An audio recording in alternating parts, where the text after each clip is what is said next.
بسم اللہ الرحمن الرحیم۔ آج سورہ یاسین مبارکہ کا ترجمہ پڑھنے کے ساتھ حاصل کرتے ہیں۔ سورہ یاسین مبارکہ یہ مکی صورت ہے۔ اس میں ٹوٹل آیات کی تعداد 83 ہے اور اس میں 5 رکوع ہیں۔ سورہ یاسین مبارکہ شروع اللہ کے نام سے جو بڑا ہی مہربان نہایت ہمیشہ رحم فرمانے والا ہے۔ یاسین قسم ہے قرآن حکیم کی، بے شک آپ رسولوں میں سے ہیں، یقیناً آپ راہ راست پر ہیں۔ نازل فرمایا ہے قرآن حکیم کو عزیز اور رحیم نے، تاکہ آپ ڈرا سکیں اس قوم کو جن کے باپ دادا کو طویل عرصے سے نہیں ڈرایا گیا، اسی لیے وہ غافل ہیں۔ بے شک ان کے سخت کفر و عناد کے باعث یہ بات لازم ہو چکی ہے ان میں سے اکثر پر کہ وہ ایمان نہیں لائیں گے۔ ہم نے ڈال دیے ہیں ان کی گردنوں میں توق، پس وہ ان کی تھوڑیوں تک پہنچے ہوئے ہیں، اس لیے ان کے سر اوپر کو اٹھے ہوئے ہیں۔ اور ہم نے بنا دی ہے ان کے سامنے ایک دیوار اور ان کے پیچھے ایک دیوار، اور ان کی آنکھوں پر پردہ ڈال دیا ہے، پس وہ کچھ نہیں دیکھ سکتے، اور یکساں ہیں ان کے لیے چاہے آپ انہیں ڈرائیں یا نہ ڈرائیں، وہ ایمان نہیں لائیں گے۔ آپ تو صرف اسی کو ڈرا سکتے ہیں جو اتباع کرتا ہے قرآن کا اور ڈرتا ہے اللہ رحمان سے بن دیکھے۔ پس مژدہ سنائیے ایسے شخص کو مغفرت کا اور بہترین اجر کا۔ بے شک ہم ہی زندہ کرتے ہیں مردوں کو اور لکھ لیتے ہیں ان اعمال کو جو وہ آگے بھیجتے ہیں اور ان کے آثار کو جو وہ پیچھے چھوڑ جاتے ہیں، اور ہر چیز کو ہم نے شمار کر رکھا ہے لوح محفوظ میں۔ اور بیان فرمائیے ان کے سمجھانے کے لیے مثال گاؤں کے باشندوں کی، جب آئے وہاں ہمارے رسول، جب پہلے ہم نے بھیجے ان کی طرف 2 رسول تو انہوں نے ان کو جھٹلایا، پس ہم نے تقویت دی انہیں ایک تیسرے رسول سے، تو ان تینوں نے انہیں کہا ہمیں تمہاری طرف بھیجا گیا ہے۔ بستی والوں نے کہا نہیں ہو تم مگر انسان ہماری طرح، اور نہیں اتاری رحمان نے کوئی چیز، نہیں ہو تم مگر جھوٹ بول رہے ہو۔ رسولوں نے کہا ہمارا رب جانتا ہے کہ ہم یقیناً تمہاری طرف بھیجے گئے ہیں، اور نہیں ہم پر کوئی ذمہ داری بجز اس کے کہ پیغام حق کھول کر پہنچا دیں۔ وہ کہنے لگے ہم تو تمہیں اپنے لیے فادے بد سمجھتے ہیں، اگر تم باز نہ آئے تو ہم تمہیں ضرور سنگسار کر دیں گے، اور پہنچے گا تمہیں ہماری طرف سے دردناک عذاب۔ رسولوں نے کہا تمہاری بدفعلی تمہیں نصیب ہو، حیرت ہے اگر تمہیں نصیحت کی جاتی ہے تو تم دھمکیاں دینے لگتے ہو، بلکہ تم لوگ حد سے بڑھ جانے والے ہو۔ دریں اثنا آیا شہر کے پرلے کنارے سے ایک شخص دوڑتا ہوا، اس نے کہا اے میری قوم، پیروی کرو رسولوں کی، پیروی کرو ان پاک بازوں کی جو تم سے کوئی اجر طلب نہیں کرتے اور وہ سیدھی راہ پر ہیں، اور مجھے کیا حق پہنچتا ہے کہ میں عبادت نہ کروں اس کی جس نے مجھے پیدا فرمایا، اور اسی کی طرف تم سب نے لوٹ کر جانا ہے۔ کیا میرے لیے جائز ہے کہ میں بنا لوں اسے چھوڑ کر کوئی اور خدا؟ ہرگز نہیں۔ اگر رحمان مجھے کوئی تکلیف پہنچانا چاہے تو اس کی سفارش مجھے ذرا فائدہ نہ پہنچا سکے گی، اور نہ وہ مجھے چھڑا سکے گے۔ اگر میں شرک کروں تو میں بھی اس وقت کھلی گمراہی میں مبتلا ہو جاؤں گا۔ میں ایمان لے آیا ہوں تمہارے رب پر، پس کان کھول کر میرا اعلان سن لو۔ حکم ہوا جا جنت میں داخل ہو جا۔ وہ بولا کاش میری قوم بھی جان لیتی کہ بخش دیا ہے مجھے میرے رب نے، اور شامل کر دیا مجھے باعزت لوگوں میں، اور نہ اتارا ہم نے اس کی قوم پر اس کی شہادت کے بعد کوئی لشکر آسمان سے، اور نہ ہمیں اس کی ضرورت تھی، نہ تھی مگر ایک گرج، پس وہ بجھے ہوئے کوئلے بن گئے۔ صد افسوس ان بندوں پر، نہیں آیا ان کے پاس کوئی رسول مگر وہ اس کے ساتھ مذاق کرنے لگ گئے۔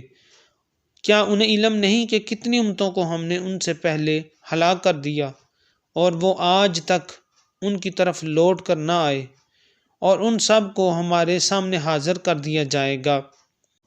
اور ایک نشانی ان کے لیے مردہ زمین ہے، ہم نے اسے زندہ کر دیا اور ہم نے نکالا اس سے غلہ، پس وہ اس سے کھاتے ہیں، اور ہم نے اگائے اس میں باغات کھجور اور انگوروں کے، اور جاری کر دیے اس میں چشمے تاکہ کھائیں وہ اس کے پھلوں سے، اور نہیں بنایا ہے اس کو ان کے ہاتھوں نے۔ کیا وہ ان نعمتوں پر شکر ادا نہیں کرتے؟ ہر عیب سے پاک ہے وہ ذات جس نے ہر چیز کو جوڑا جوڑا پیدا فرمایا، جنہیں زمین اگاتی ہے اور خود ان کے نفسوں کو بھی، اور ان چیزوں کو بھی جنہیں وہ ابھی نہیں جانتے۔ اور دوسری نشانی ان کے لیے رات ہے، ہم اتار لیتے ہیں اس میں دن کو تو یک لحظ وہ اندھیرے میں رہ جاتے ہیں، اور یہ آفتاب ہے جو چلتا رہتا ہے اپنے ٹھکانے کی طرف۔ یہ اندازہ مقرر کیا ہوا ہے اس اللہ کا جو عزیز اور علیم ہے۔ اور ذرا چاند کو دیکھو، ہم نے مقرر کر دی ہیں اس کے لیے منزلیں، آہر کر ہو جاتا ہے کھجور کی بوسیدہ شاخ کی مانند۔ نہ سورج کی یہ مجال ہے کہ پیچھے سے چاند کو آ پکڑے، اور نہ رات کی یہ طاقت ہے کہ دن سے آگے نکل جائے، اور سب سیارے اپنے اپنے فلک میں تیر رہے ہیں۔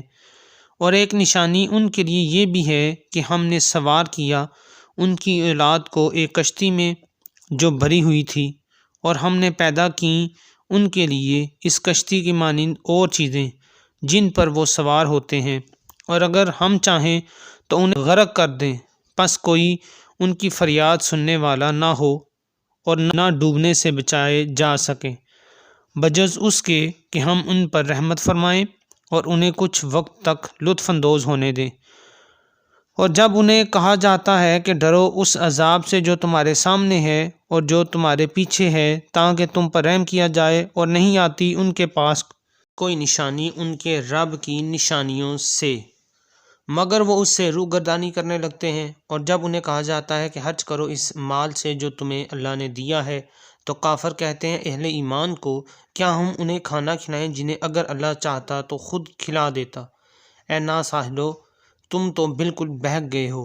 اور کافر کہتے ہیں یہ وعدہ کب آئے گا؟ اگر آپ تم سچے ہو تو اس کا مقررہ وقت بتا دو۔ یہ انجان نہیں انتظار کر رہے مگر اس ایک گرج کا جو اچانک انہیں دبوچ لے گی، جب وہ بحث و مباحثہ کر رہے ہوں گے، پس نہ وہ اس وقت کوئی وصیت کر سکیں گے اور نہ اپنے گھر والوں کی طرف لوٹ کر آ سکیں گے۔ اور دوبارہ جب سور پھونکا جائے گا تو فوراً وہ اپنی قبروں سے نکل کر اپنے پروردگار کی طرف تیزی سے جانے لگیں گے۔ اس وقت کہیں گے ہائے ہم برباد ہو گئے، کس نے ہمیں اٹھا کھڑا کیا ہماری خوابگاہوں سے؟ آواز آئے گی، یہ وہی ہے جس کا رحمان نے وعدہ فرمایا تھا اور سچ کہا تھا اس کے رسولوں نے، نہیں ہوگی مگر ایک زوردار کڑک، پھر وہ فوراً سب کے سب ہمارے سامنے حاضر کر دیے جائیں گے۔ پس آج نہیں ظلم کیا جائے گا کسی پر ذرہ بر، اور نہ ہی بدلہ دیا جائے گا تمہیں مگر ان اعمال کا جو تم کیا کرتے تھے۔ بے شک اہل بہشت آج حسب مراتب اپنے اپنے شغل سے لطف اندوز ہو رہے ہوں گے، وہ اور ان کی بیویاں سایہ میں تختوں پر تکیہ لگائے بیٹھے ہوں گے، ان کے لیے وہاں طرح طرح کے لذیذ پھل ہوں گے اور انہیں ملے گا جو وہ طلب کریں گے۔ تم سلامت رہو۔ انہیں یہ کہا جائے گا اپنے رحیم رب کی طرف سے، اور حکم ہوگا اے مجرموں میرے دوستوں سے آج الگ ہو جاؤ۔ کیا میں نے تمہیں یہ تاکیدی حکم نہیں دیا تھا اے اولاد آدم کہ شیطان کی عبادت نہ کرنا، بلا شبہ وہ تمہارا کھلا دشمن ہے، اور میری عبادت کرنا یہ سیدھا راستہ ہے۔ گمراہ کر دیا شیطان نے تم میں سے بہت سے لوگوں کو، کیا تم عقل نہیں رکھتے تھے؟ یہ ہے وہ جہنم جس کا تم سے وعدہ کیا جاتا تھا، آج اس کی آگ تاپو اس کفر کے باعث جو تم کیا کرتے تھے۔ آج ہم مہر لگا دیں گے کفار کے منہوں پر، اور بات کریں گے ہم سے ان کے ہاتھ، اور گواہی دیں گے ان کے پاؤں ان بدکاریوں پر جو وہ کمایا کرتے تھے۔ اور اگر ہم چاہتے تو ہم ان کی آنکھوں کا نشان تک محو کر دیتے، پھر وہ راستے کی طرف دوڑ کر آتے بھی تو ان اندھوں کو راستہ کیسے نظر آتا؟ اور اگر ہم چاہتے تو ہم انہیں مسح کر کے رکھ دیتے ان کی جگہوں پر، پھر وہ نہ آگے جا سکتے اور نہ پیچھے پلٹ سکتے۔ اور جس کو ہم طویل عمر دیتے ہیں تو کمزور کر دیتے ہیں اس کی طبعی قوتوں کو، پھر کیا یہ اتنی بات بھی نہیں سمجھتے؟ اور نہیں سکھایا ہم نے اپنے نبی کو شعر، اور نہ یہ کہ اس کی شایان شان ہے، یہ نہیں ہے یہ مگر نصیحت اور قرآن جو بالکل واضح ہے، تاکہ وہ بر وقت خبردار کرے اسے جو زندہ ہے، اور تاکہ حجت تمام کر دے کفار پر۔ کیا یہ لوگ نہیں دیکھتے کہ ہم نے پیدا فرمائے ان کے لیے اس مخلوق سے جو ہم نے اپنے ہاتھوں سے بنائی، مویشی، پھر اب یہ ان کے مالک ہیں اور ہم نے تابع دار بنا دیا ان کے، پس ان میں سے بعض پر وہ سواری کرتے ہیں اور بعض کا گوشت کھاتے ہیں، اور ان کے لیے ان مویشیوں میں اور بھی کئی فائدے ہیں اور پینے کی چیزیں ہیں، کیا وہ شکر ادا نہیں کرتے؟ اور ان ظالموں نے بنا لیے ہیں اللہ تعالیٰ کو چھوڑ کر اور خدا کہ شاید وہ ان کی مدد کریں، یہ جھوٹے خدا نہیں مدد کر سکتے ان کی، اور یہ کفار ان معبودوں کے لیے تیار شدہ لشکر ہیں۔ پس نہ رنجیدہ کرے آپ کو اے حبیب صلی اللہ علیہ وسلم ان کا قول، ہم خوب جانتے ہیں جس بات کو وہ چھپاتے ہیں اور جو ظاہر کرتے ہیں۔ کیا انسان اس حقیقت کو نہیں جانتا کہ ہم نے اسے نطفہ سے پیدا کیا، پس اب وہ ہمارا کھلا دشمن بن بیٹھا اور بیان کرنے لگا ہے ہمارے لیے عجیب و غریب مثالیں، اور اس نے فراموش کر دیا ہے اپنی پیدائش کو۔ گستاخ کہتا ہے جی کون زندہ کر سکتا ہے ہڈیوں کو وہ بوسیدہ ہو چکی ہوں؟ آپ فرمائیے اے گستاخ سن، زندہ فرمائے گا انہیں وہی جس نے انہیں پہلی بار پیدا کیا تھا، اور وہ ہر مخلوق کو خوب جانتا ہے، جس نے اپنی حکمت سے رکھ دی تمہارے لیے سبز درختوں میں آگ، پھر تم اس سے آگ سلگاتے ہو۔ کیا وہ قادر مطلق جس نے پیدا فرمایا آسمانوں اور زمین کو قدرت نہیں رکھتا کہ پیدا کر سکے ان جیسی چھوٹی سی مخلوق؟ بے شک وہ ایسا کر سکتا ہے، اور وہی پیدا فرمانے والا سب کچھ جاننے والا ہے۔ اس کا حکم جب وہ کسی چیز کا ارادہ کرتا ہے تو صرف اتنا ہی ہے کہ وہ فرماتا ہے اس کو ہو جا، پس وہ ہو جاتی ہے۔ پس وہ ہر عیب سے پاک ہے جس کے ہاتھ میں ہر چیز کی حکومت ہے، اور اسی کی طرف تمہیں لوٹایا جائے گا۔ صدق اللہ العظیم۔